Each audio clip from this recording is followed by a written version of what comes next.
રાજકોટ મહાનગરપાલિકાના ફૂડ વિભાગે આજે શહેરના વિવિધ વિસ્તારોમાં આકસ્મિક સર્વેલન્સ ચેકિંગ હાથ ધર્યું હતું.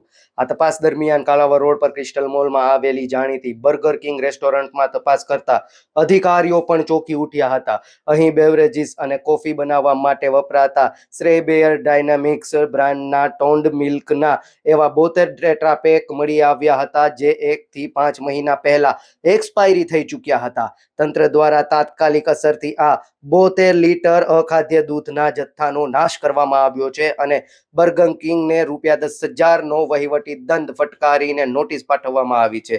આ માત્ર બર્ગર કિંગ જ નહીં, પણ 150 ફૂટ રિંગ રોડ પર આવેલા પાંડેજી પાર્સલ માંથી પણ એક્સપાયરી ડેટ વાળી બ્રેડનો જથ્થો ઝડપાયો હતો.